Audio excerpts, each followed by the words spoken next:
would you ever recommend a rebound after a breakup?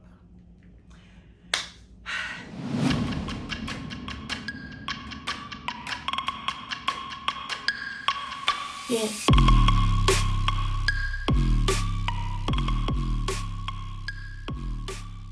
Hey guys, what's up? Welcome back to the channel. It's your girl Madina and I'm back with another video.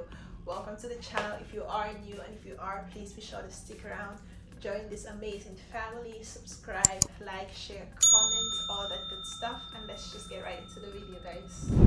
So in today's video, as you guys can already tell by the title, we're doing like a sit down video, a girl talk Q&A. You know, you all are asking me, the big sister you never had, some girl talk questions that you're scared to ask your mom or your sister or your auntie, whatever the case may be.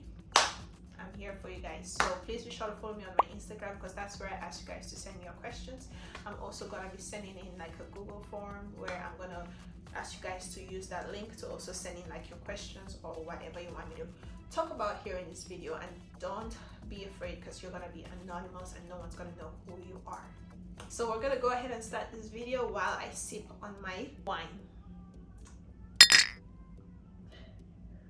So the first question says, do you recommend dating apps? Absolutely not. And I'm gonna be honest, I mean, it depends. I would say no if you're trying to find something serious, like a very serious relationship. But if you're just trying to, you know, be out there on the streets, just play around, test the waters and see what's out there, okay, fine. I feel like dating apps used to be a little bit more solid years back, probably 5-10 years ago. Dating apps were, you know, were more solid, where people would get on there and actually find real relationships, get married. Even nowadays, yeah, there might be some that find it, but they could be like probably one in probably 10,000. Honestly, like it's very, very rare that people get on dating apps right now and actually find the one, you know. But you know, it's just filled with a lot of people that just wanna, you know, mess around with others, don't take anything serious. Most of the people that get on there are people who probably just left a relationship, they're heartbroken, they need a sneaky link, they need, you know, just someone to like, yeah, exactly, you know exactly what I mean. So honestly, I would definitely say if you're trying to find the same things I just mentioned, okay, go for it. But if you're trying to find something more genuine, something long lasting, something more, you know, a little bit more serious, relationship, boyfriend, marriage, I would say you may want to try other routes. You could go to a restaurant by yourself, just look all cute, just sit at the bar, you know, someone might come approach you. You know, it's not, people still meet each other in person, okay? It's not just about digital world right now, and it's just not about like online Instagram dating apps. No, you can still meet real people in person. So don't give up on that. And yes, you may still find someone on a dating app that's like loyal, faithful and everything, but good luck with that. You may be amongst the lucky few, so go for it. Okay, so the next question says, what are some of your favorite snacks when you are on your period? You know, like normally as females we crave, you know, we crave like a lot of sweets during this time. So I just crave a lot of chocolate, I crave a lot of like cranberry juice, I crave a lot of like sweet food, and sometimes like junk food, like, you know, like sandwiches or like fast food burgers, or like I just crave all those stuff. So those are some of my favorites to eat when I'm on my period, because honestly those are probably the only times I eat like junk food. I'm not really like, I've like basically cut off my junk food, so those are the only times that I eat it, because the craving is just really bad. Sometimes I crave a salad as well, like an egg avocado salad. I love the Chick-fil-A cup salad, and sometimes I get that during my period. So it just depends like on your mood, like what you crave. Like different women crave different things. Some women may crave more fruits, like, you know, like pineapple, cherries and all the stuff that could just give them more energy. So yeah, it just depends. So what I crave might not be the same as what you crave, basically. So the next question says, what to do if you are already over the talking stage and you're ready for a relationship, but he's not making any moves towards that. He's still trying to stay in the talking stage. I would say honestly, it just depends on how long it has been. Some people might want to know you more, some people might want to know you less. But if you feel like it's been too long, you know, then you should definitely try to like say something about it. Like you gotta like put up the question out there, like, hey bro, like what's going on? Like, you know, like what we doing, like where are we heading to, like do you see any future with me? I just want to know so I don't keep wasting my time, you know. But if it's something where you guys have just been talking for like a month, 2 months, he probably just needs a little bit more time to get to know you, you know. Like it doesn't have to be something like for a whole year with him like trying to study or whatever, but if it's like for a very short period of time, he probably just needs a little more time to like get to know you more or something like that. But again, like I said, if you feel like it's been too long, you have to say something about it. Honestly, you just can't let him just let you sit there and not knowing what you're doing, because like if he's not into you, then he's not into you, and he needs to let you know, you know. And sometimes men have that problem communicating to a female, like, hey, I'm not feeling this. They just leave you in that talking stage for as long as possible. But no, we're not doing that this year. You gotta let me know where we're going. And you know, like everyone cannot be ready at the same time. You might be ready for it and he's not, or he might be ready sometimes and you're not ready. So it's all about communication, people. You need to communicate. I know that's one thing that our generation lacks so much nowadays. Like we don't know how to communicate our feelings, but we should communicate. Like if you're starting to feel like you're ready to be a girlfriend and he's not ready to make you a girlfriend, well, you gotta say something. The same thing with people who have been in relationships for 4, 5, 6, 7 years and they're not sure if this person is gonna marry them or not. You gotta say something. If you're someone who's looking to get married, and you know, like as females, like we don't have that time. Unfortunately, we don't have the time to just sit around waiting plus years for a guy to just do whatever he wants. Men have the time. Men can bring forth children at any age, basically. Like we women were running on the time clock. So if you feel like he's taking too long to propose, he's taking too long to ask you to be his girlfriend, you gotta say something. Like you cannot just stay mute about that. You gotta say something. You cannot, I mean, you shouldn't just be like straightforward about it, but you should find a way to tell him. You can give him some tips, some pointers, give him some signs to know that you are like ready. You know, you're ready. And it's like you have to, like, let's say you guys are just sitting one day having a conversation. You could just bring up the topic like, hey, so you know, I just had something to tell you. You know, my friends are getting engaged, or my friends are getting married, or my friends have become a girlfriend, and it's just something, you know, it's just something I've always wanted to be. So you can just put it in a certain way so you could then just try to like monitor his response, see what he says. And if he's not saying anything you want to hear, yeah, you're out the door. Cheers to leveling up, saying our minds, and being who we want to be this year. So the next question, which is a little bit similar to the previous question that I just answered, is how do I communicate my sexual turn on and turn offs with my partner? I feel like I'm just shy to tell him what I like and what I do not like in bed, and he keeps doing the wrong things all the time. Boom. Again, what I just mentioned, communication, people, communication. If you feel like there are certain things he's doing in bed that just doesn't stick well with you, like you gotta tell him. You gotta find a way to tell him. Just be like, I mean, I can't really tell you guys how to say it. You know, you gotta have to find a way. It depends on how you guys communicate, but you could just be like, baby, you know, this is what I like in bed. This is how I like when you touch me and stuff like that. You could just find a way to like say it, right? But it's like, if you don't say it, he's not a magician, so he's not gonna know, you know. So you need to tell him, so next time he knows what to do, next time he knows what to not do. Communication, people. Communication. So the next question says, would you ever recommend a rebound after a breakup? I'm gonna talk based on my experience, my personal experience. I would not recommend a rebound after a breakup. Not immediately after a breakup anyways. You guys need time to heal. For some people, it may work for them. They might go to therapy together and it may work for them, good and fine. But honestly, from most of the cases that I've heard, it never ever ends well.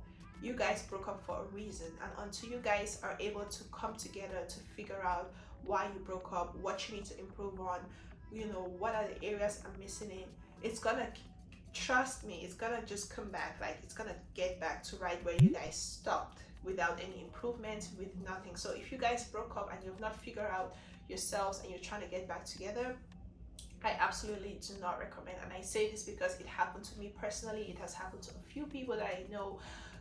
I personally would not recommend. And like I said, it may be good for some people and it may not be good for others, but majority of the cases are not good. When you guys break up, take time, heal, take time to get to learn yourself, do things for yourself without this person. You know, go out and just experience life without this person. Try to reflect on what went wrong in the relationship. Think about the areas that you needed improvement on. Think about the areas that you know that he needed improvement on, and know that you're not supposed to blame yourself, and it's not your fault that this happened or that happened, you know. So you need to be able to like take time, figure these things out before you might even think about coming back together. But honestly, I would even say, like, if you're not ready to come back together, don't do it. Don't do it. If you're fully healed, you're fully ready, you've realized your mistakes, you've gone to therapy, you've improved yourself, and you think that, you know, it might work better after all of this, then you can give it another try. But definitely not immediately after. I would not recommend. No. Okay, so the sixth question says, any advice on maintaining friendships as an adult? Because I find it really hard. Girl, trust me, I'm in the same boat as you are. Honestly, I feel like as you grow older and older, it gets harder. It just gets harder maintaining friendships or getting new friends, or, you know, making new friends. I feel like the best time to make good and genuine friends is when, you know, like, maybe you're in your teens, there is no competition, there is no jealousy, you guys are just going to school, having fun, and you can maybe find some genuine friends during that time. But I feel like as you get older, friendship, even in general, like, honestly, friendship is not what it is nowadays, and I'm just finding it so hard because, like, it's not, you know, you have friends that just want to go out with you, or they hit you up when it's time to party. You have friends that just want to hit you up when you need something, and when you need something, they are never ever there. You have friends that just want to come over, hang out with you, and that's it. Like, they're not really gonna be there for you. It's really hard to find friends that are gonna be like your ride or die nowadays. That's why if you have these people around you, you need to hold them really, really, really tight, because, like, they're not easy to come by right now. Trust me, as you get older, you're gonna meet the good, the bad, and the ugly. And if you happen to just be amongst the very few that are able to find a good and genuine friend, trust me when I say you gotta keep them really, real hard. Like, I have difficulty finding people that I could call friends, because, like, I'm there for them like 24/7, and, like, when I need them, they're never there for me, you know. So it's just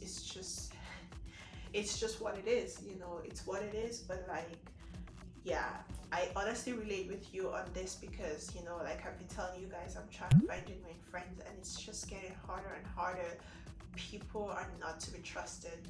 Like, my sisters tell me about their horror stories with their friends, you know, friends just snatching away their boyfriends, friends just being like, I mean, how could you call yourself my friend and you're just being so mean, you're talking trash about me to other people, you know, a lot of envy, backbiting, jealousy. I just cannot deal with all that. That's why until I'm able to find myself some good, solid friends, and, like, solid friends, I'll just rather stick by myself, because, like, it's really hard maintaining those friendships in your 20s or as you get older. But you know what, don't give up. Trust me, don't give up. There are still some good people out there. There are still some good friends out there. You just have to be like, you just have to keep pushing. You just have to try to find those people. That don't try to force yourself on friends if you feel like the energy is off. Trust me, your vibe, your intention, your energy never lies. If you feel like the energy in the room is off, if you feel like, oh, these people look fake, these people are fake, there's a 90% chance that, you know, like, you're actually right. So you need to read the energy in the room. You need to be able to know when to cut off people that you feel like are toxic to your space. Like, yeah, we cannot do no negativity, we cannot do no friends that bring down our energy, we cannot do any of that. Like, we gotta move forward, we gotta find good friends, positive friends, we gotta keep everything positive, and that's on period. Okay, so the 7th question says, is it normal for a girl to grow hair on their stomach and face? I get pretty embarrassed about it. Girl, you should not be embarrassed, honestly. Like, you just need to be able to take care of it. It's, first of all, let me answer your question. Like, there is nothing abnormal about you. It is pretty normal. Sometimes I do get a little bit of hair on my stomach area right here, and I'm not worried about it. I just freaking wax it off or shave it off. Like, it's normal. As humans, we grow hair, and we grow hair, like, we have to take care of our hair. If you don't want it, you could just take it off, right? You could just maintain it and take it off. Like, we grow hair on our underarms, down there, sometimes belly. Some women even say they grow hair on their freaking nipples, but it's like but it's just like, it's normal. Like, as women, we can't control where our hair comes up from. It doesn't make you any less of a woman.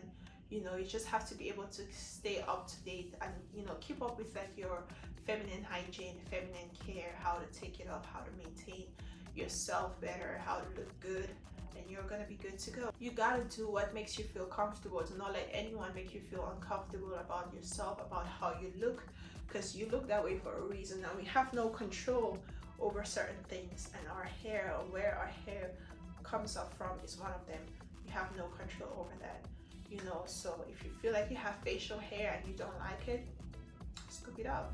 If you feel like you have belly hair you don't like it, just take it off and just keep maintaining it. If you have to do that every week, every 2 weeks, depending on how fast the hair grows, you just have to maintain it and do whatever makes you feel more comfortable and most confident. Okay, guys, we have 3 more questions to go. The next question says, I am 23 years old and I've never had a boyfriend. I am scared. Girl,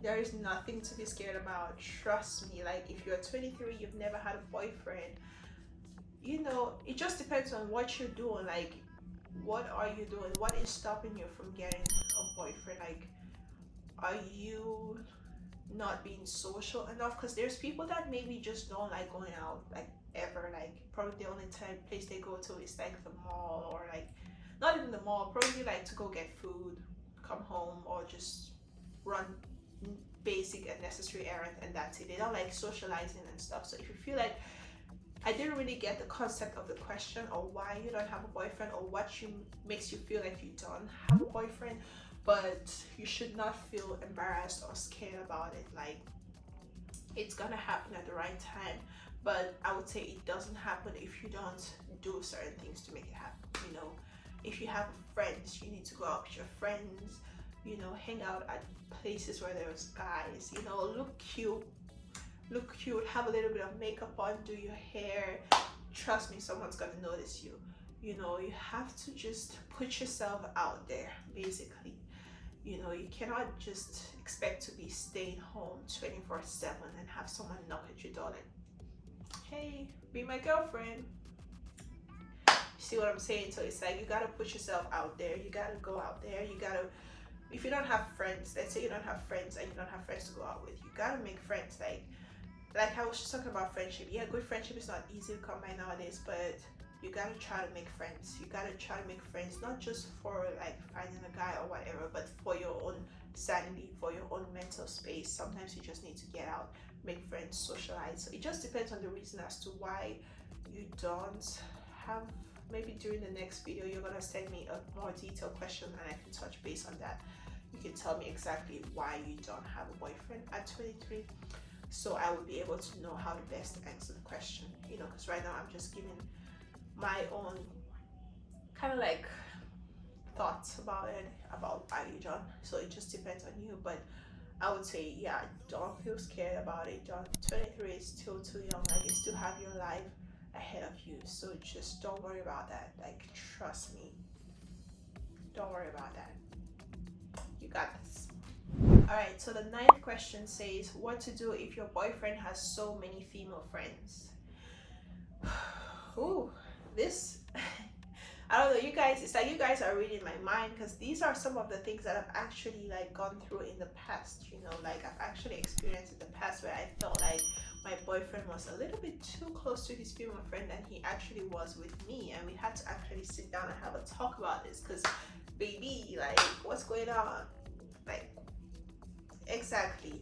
So if you feel like your boyfriend has too many female friends, more than he does male friends, if you feel like, oh, maybe he's getting a little bit closer to these female friends than he is to you, you gotta have a conversation about it with him and see where he stands on that. There could be a variety of reasons why he has those female friends, but it should be a tangible reason, because as females, we just normally have that sense of jealousy in us. We just get jealous whenever we see our man like hanging out with so many females. That's pretty normal. It's okay to feel jealous, you know, but you shouldn't just keep that feeling deep inside you without communicating that to him. You have to sit him down and be like, hey, you know, like, what's going on? Like, I know you have a lot of female friends, but you know, why do you have so many female friends? Why do you choose to be more friends with females than you are with males? You know, have that conversation with him, and it just depends. Every individual is different, every relationship is different. He might give you his reasons why. Probably he's in a band where there are mostly females, so he's able to make friends with them. Probably he's in a club at school where there are mostly females. I don't know, you know, you just have to have that conversation with him, and then he can give you his exact reasons why. I personally, like, when I had that conversation with my ex and I was asking him, like, you know, why do you call so and so 5 times a day, but you barely call me once a day? You know, and honestly, that was part of the reason for our breakup, because my situation was different, because like, I didn't get a solid answer. I got a very cliche answer, like, no, we're just friends, we're just, yeah. I'm not saying that your boyfriend shouldn't have female friends. It's pretty normal, but when it gets a little bit too much, like he's spending more time with them than he is with you, are you the friend and are they the girlfriend, or are you the girlfriend and are they the friend? You know what I'm saying? So my case was kind of like that, where like he would just want to be on the phone with her all freaking day and all that. I just could not deal with it. But yeah, sometimes certain situations just make you uncomfortable, and you're like, oh, I cannot be in this space. Like, we have to work something out. We have to come to an understanding here, or I'm out. So you gotta have that conversation with him and see where he stands on that. Now let's move on to the last question, guys. So the last question says, how to deal with rejection. I told my crush I like him and he rejected me, and I've not been myself since then. Honestly, that's a good question. You know, as a female, the last thing we want to do is be rejected by someone we like. You know, sometimes as females, we get approached by the people that we're not really like. You know, like sometimes we get approached by the people that we don't really like, but then the people that we actually like don't approach us. So sometimes it's a little bit tempting to kind of like just like shoot your shot, or just tell the guy that, hey, you know, I like you or whatever. But before you even do that, please make sure that, you know, he likes you first. Like, try to make sure he likes you first. Try to start. You just cannot go with him and you're like a complete stranger. You've never said hi or hello to him, like none of that, and then you just expect him to be like, you know, head over heels for you if he doesn't really know you that well. So you should always try to start a friendship with them. Just try to be cool, try to be friends, see if they like your vibe, see if they actually like fuck with you, you know. So before you actually take that bold step.